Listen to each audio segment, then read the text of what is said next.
Welcome back, aliens. My name is Naveen Reddy and let's continue with the series on Django. In the last video, we were able to do registration. So basically, we were sending data to the server and then it was responsible to create a new user. And that was getting stored in the database. Everything was working. We have also done some validation where we are checking if the password, the two passwords which you are sending is same. We are also checking if the user is already available there. In fact, the username is exist. And same goes for email as well. But then if something goes wrong, where we are printing the error message, we are printing that in a console, right? So let's say as a user, if you are doing that stuff and if you are using a username which is already used, where do you think we should be printing that user or the message? It should be in the same form, right? In the HTML form, not on the console, because you as a user don't have the access to it. So I want to print this message which is username taken, email taken on the page. How will you do that? So first of all, I don't want to print this message like this. I don't want to say print. I want to send this data to the page. The way you can do that is by using the existing feature of Django, which is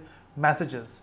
So we can say messages.info, we can send the info. In fact, there are different levels here. We can send info, we can send errors. So at this point, let's say in info you have to also pass the request object and you have to pass the message which you want to print. So here the message is username taken, that's it. But it should give you an error. Yeah, so you can see we got an error here. It says messages is not available there. The problem is, since messages is not there in the imports, we have to import it as well. But from where you will get it? So you will get it from, so we'll say from django.contrib and you have to import messages. That's it. So now you have imported the messages. It will send the data on the client side or on the page.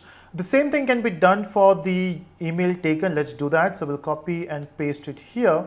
Okay, and then here we'll say email taken. Now we are sending these messages to the page, but then nowhere in the page, if you go back to your register.html, we are not printing the message, right? We should be also printing the message. What do you think, how it will work? Now, first of all, it's very simple actually. Let's say you want to print that message after the form, or maybe I want to do that in a div tag. So here I want to print that error, and that too in a bold. Maybe bold will not, doesn't look good. So we'll go for H3. So I want to print that message in the H3 tag here. How will you print the message? Now, first of all, you are sending messages on this page. So basically you have to use that ginger tag. So we can simply say this curly brackets and you have to say messages. But will that work? Let's try. Let's go back to our page. So let's go back to our page and say enter. I hope this server is running. The server is running. If I click on register, oh, you can see we are already seeing a message here.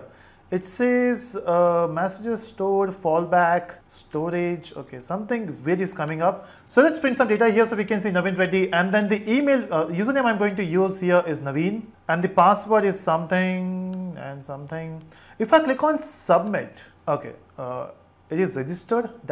That's weird. Okay, something is not running the way it should work. So let's use the same username here. So let's go for Kiran. I hope Kiran is already there in database. It should give me an error now. Okay, we are not getting any error. What went wrong? Let's verify if the user is getting registered, because I guess we made some mistake. Oh, we have made a mistake here. So if this thing goes wrong, we need to redirect it to the home page, right? I guess we are missing that part. So we have to return to home page only when we got the registration done. Here we need to return it to the register page again. So this was the mistake. So you have to make sure that after failing, maybe I have done some changes before the video. Let's say copy and paste here as well. Okay, so let's go back now. This time I hope this will work. We were expecting error and should print on this page. So if I use the same username and some password, let's say this one, click on submit. So you can see it says password not matching. The given username password, okay, I have given the wrong password. So even when I give the wrong password, I should be calling the same page. Okay, so these are the changes we require here. So every time you make a mistake, you have to call the same page, right? Register page. I hope this time it should work the way we expect. Okay, so I will say Naveen Reddy, Naveen as my username again, and some weird email ID. Password is 1234, password is 1234. Click on submit, and this time you can see we got the same page, but then we are not getting the proper message there. So what is going wrong? So the problem here is, so yes, in the earlier video also we have to make these changes. So you have to make sure I hope you are watching this video after that. So here you can see we have to print the message. So this is not the way you have to print the message. So basically messages has a lot of messages there. So we have to take one message. And for that we'll be using a loop. So for loop, what I will do is I will say curly brackets percentage, and then here let's run a loop. So we'll say for message in messages, because we have a lot of messages, and we'll pick one by one message and we'll print that if you are sending multiple messages. And here let's end the for loop. That's it. So basically we are printing all the messages which are coming up. And now let's run this code. I hope this time this will work. Okay, it says username taken. Can you see that? So now when I refresh, it says username taken, but why 3 times? Okay, let's try again and click on submit, and you can see we got the output as user taken. I don't know why it was coming 3 times. So every time you make a mistake, it will print the message there itself. And that's how you can send messages from the views to the actual page, and that's how you can display. Now you can create a good UI and you can display the message the way you want. Maybe you can have a pop-up, or you want to print the user taken just next to the username. That's your choice. So you can do the same thing for email ID. You can try that.